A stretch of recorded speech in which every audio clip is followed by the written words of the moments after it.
অনেকক্ষণ হলো মাঠে কাজ করছি। দিদা, তুমি এখন বাড়ি যাও, আমি বাকি কাজটুকু সেরে এখনই বাড়ি ফিরে আসছি। এই রোদের মধ্যে তোমাকে আর বসে থাকতে হবে না। না রে দিদি ভাই, আমি তোকে এখানে একা রেখে বাড়ি যাব না। দুজনে একসাথেই বাড়ি যাব। তাছাড়া বাকি কাজ তুই একা করতে গেলে অনেক সময় লেগে যাবে। তার থেকে ভালো দুজনে মিলে একসাথে কাজটা করে ফেলি, তাড়াতাড়ি শেষ হয়ে যাবে। তারপর দুজনে একসাথে বাড়ি চলে যাব। কিন্তু দিদা, এই রোদের মধ্যে তুমি কাজ করতে গেলে তোমার শরীর খারাপ হয়ে যাবে। এই বুড়ো বয়সে এত কাজ তুমি কেমন করে করবে? তোমার শরীরে কুলাবে না। ঠিক আছে, তুমি বড় গাছটার নিচে বসে একটু জিরিয়ে নাও, আমি বাকি কাজটুকু নিজেই সেরে নিচ্ছি। তোমাকে আর কাজ করতে হবে না। আমরা দুজন অনেক কষ্ট করে এই মাঠে ফসল ফলাচ্ছি। যদি সৃষ্টিকর্তা সহায় হয়, তাহলে এবার এই ফসল বিক্রি করে আমাদের বছরটা কেটে যাবে। তোর বাবা মারা যাওয়ার পর থেকে আমি তোকে ঠিক মতো একটু খেতেও দিতে পারিনি। সৃষ্টিকর্তা যে কেন আমাদের ভাগ্যে এসব লিখে রেখেছে। কত সুন্দর সুখের সংসার ছিল আমাদের। দিদা, আগের কথা মনে করে তুমি একদম মন খারাপ করো না। সৃষ্টিকর্তা আমাদের ভাগ্যে হয়তো ভালো কিছুই রেখেছে, তাই এখন একটু কষ্ট দিচ্ছে। দেখবে একদিন সব কিছু ঠিক হয়ে যাবে। জানি না রে দিদি ভাই, সামনে কি আছে। জানি না তোর বিয়েটাও আমি ঠিক মতো দিয়ে মরতে পারবো কিনা। বিয়ে? কিসের বিয়ে? আমি তোমাকে একা রেখে কোথাও যাব না দিদা। এখন চলো বাড়ি ফিরে যাই আমরা, কাজ শেষ হয়ে গেছে আমার।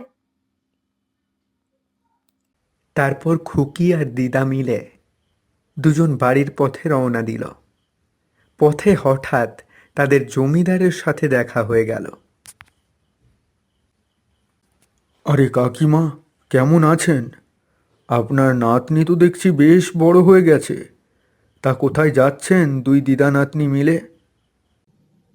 এই তো বাবা, বাড়ির দিকে যাচ্ছি। মাঠে এতক্ষণ কাজ করছিলাম। ও আচ্ছা, তা এবার ফসল ঠিকঠাক মতো হয়েছে তো? হ্যাঁ বাবা, তোমাদের আশীর্বাদে এবার ফসল বেশ ভালোই হয়েছে। আশা করছি ভালো দামে বিক্রি করতে পারবো। তাহলে আমাদের দুজনের এই বছরটা চলে যাবে কোনো রকম। যাক, ভালো। তোমাদের যদি কোনো অসুবিধা হয় আমাকে কিন্তু অবশ্যই জানাবে। তোমার ছেলে আমার অনেক ভালো সঙ্গী ছিল, অনেক সৎ মানুষ ছিল তোমার ছেলে। তোমার ছেলে বেঁচে থাকতে আমি তাকে কোনো সাহায্য সহায়তা করতে পারিনি। এখন যদি তোমাদের জন্য কিছু করতে পারি তাহলে আমার অনেক ভালো লাগবে। আমি এখন আসি। কোনো অসুবিধা হলে অবশ্যই আমাকে জানাবে কিন্তু। ঠিক আছে বাবা, অবশ্যই তোমাকে জানাবো।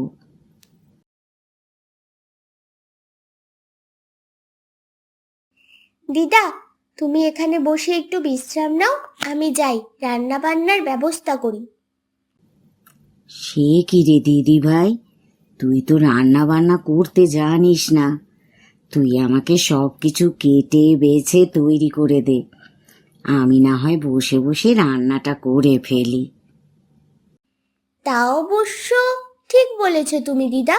আমি রান্না করলে হয়তো আজ আর আমরা খেতেই পাবো না, কারণ আমার রান্না যে খুব ভালো হয়।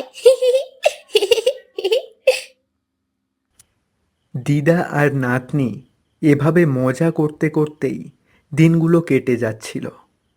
এভাবেই দুজন একজন আরেকজনকে খুশি করে। খুকি তার বাবাকে হারানোর দুঃখ এবং বুড়ি তার ছেলেকে হারানোর দুঃখ ভুলে গিয়েছিল। কিন্তু তাদের এই সুখের সংসারে একদিন শকুনের নজর পড়ল। খুকি মাঠে কাজ করছিল।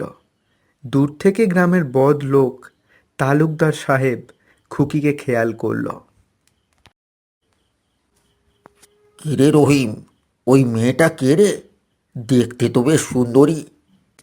ও আমাদের গ্রামের ফিরোজের মেয়ে। ফিরোজ তো মারা গেছে। ওর বউ মেয়েকে জন্ম দেবার সময় মারা গিয়েছিল। এখনও ফিরোজের মায়ের সাথে থাকে। তাই বল, ওকে আমার বেশ ভালো লেগেছে। আমি ওকে বিয়ে করব। কিন্তু তালুকদার সাহেব, ও তো এখনও অনেক ছোট। এত ছোট বয়সে কি ওকে আপনার সাথে বিয়ে দেবে? আর তাছাড়া আপনার তো ইতিমধ্যে ঘরে 5টা বউ আছে। বিয়ে দেবে না মানে? বিয়ের জন্য কেমন করে রাজি করাতে হয় সেটা আমার খুব ভালোভাবেই জানা আছে। চল, ফিরোজের বাড়ি যাই। বুড়িমা, ও বুড়িমা, বাড়িতে আছেন নাকি? একটু বাইরে আসুন, আপনার সাথে কিছু গুরুত্বপূর্ণ কথা আছে। এ কি রহিম, তুমি হঠাৎ আমার বাড়িতে? কি হয়েছে, কোনো সমস্যা? হ্যাঁ, আমি ওকে আপনার বাড়িতে নিয়ে এসেছি। আপনার ছেলে আমার কাছ থেকে কিছু টাকা ধার নিয়েছিল, সেগুলো এখনো পর্যন্ত পরিশোধ হয়নি। আপনার ছেলে তো মারা গেল।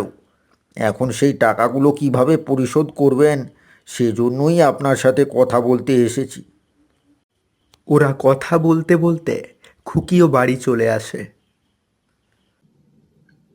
আমার ছেলে আপনার কাছ থেকে টাকা ধার নিয়েছে?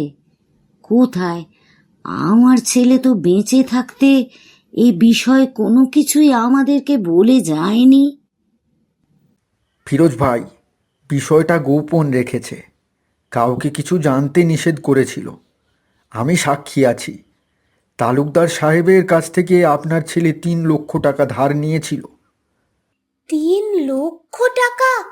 এত টাকা বাবা ধার নিয়েছিল, অথচ দিদাকে কিছুই বলে যায়নি। কিন্তু এখন এত টাকা আমরা কিভাবে পরিশোধ করব? আমরা দুই দিদা নাতনি অনেক কষ্টে দিন কাটাই। আহা, এত চিন্তা করছো কেন বুড়িমা?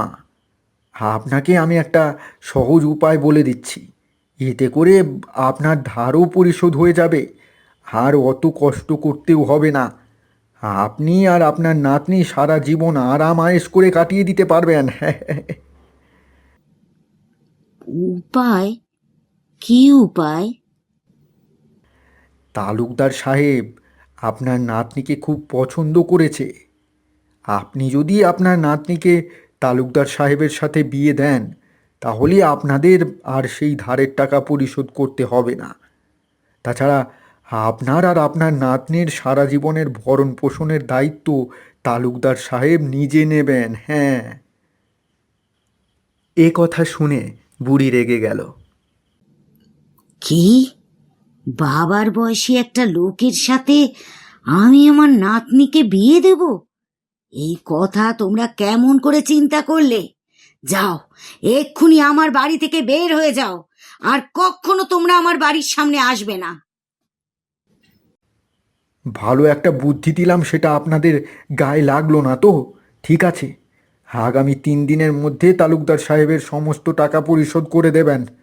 3 লক্ষ টাকা থেকে যেন 1 টাকাও কম না হয়। যদি দিতে না পারেন তাহলে কি হবে সেটা তো বুঝতেই পারছেন। রহিম আর তালুকদার তাদের বাড়ি থেকে চলে গেল। বুড়ি আর খুকি অনেক চিন্তিত হয়ে ঘরের বারান্দায় বসে রইল। এদিকে বাইরে হঠাৎ করে ঝড় শুরু হয়ে গেল। দিদা, এখন আমরা কি করব? এতগুলো টাকা কোথা থেকে নিয়ে আসবো? তুই একদম চিন্তা করিস না দিদি ভাই, আমি বেঁচে থাকতে তোর সাথে খারাপ কিচ্ছু হবে না। এতটুকু বিশ্বাস তুই আমার উপর রাখ। আমি একটা না একটা উপায় ঠিক বের করে ফেলবো। কিন্তু তুমি কিভাবে সবকিছু ঠিক করবে দিদা? বুড়ি কিছু সময় চুপ থেকে তার নাতনিকে বলল, চল, আমরা এক জায়গায় যাব। তারপর বুড়ি তার নাতনিকে নিয়ে জমিদারের বাড়িতে গেল। জমিদার, ও জমিদার, বাড়িতে আছো নাকি? একটু বাইরে এসো, আমি ফিরোজের মা। এ কি কাকিমা, আপনি এই সন্ধ্যাবেলা ঝড় বৃষ্টির মধ্যে হঠাৎ এখানে? কি হয়েছে? সব কিছু ঠিক আছে তো? কোনো অসুবিধা হয়নি তো? হ্যাঁ বাবা, তুমি তো বলেছিলে কোনো অসুবিধা হলে যেন আমি তোমার কাছে আসি। আজ বড্ড নিরুপায় হয়ে আমি তোমার কাছে এসেছি সাহায্য চাইতে। আশা করি তুমি আমায় সাহায্য করবে। আমার নাতনির জীবনটা তোমার হাতে বাবা। কি হয়েছে? আমাকে সব কিছু পরিষ্কারভাবে বুঝিয়ে বলুন।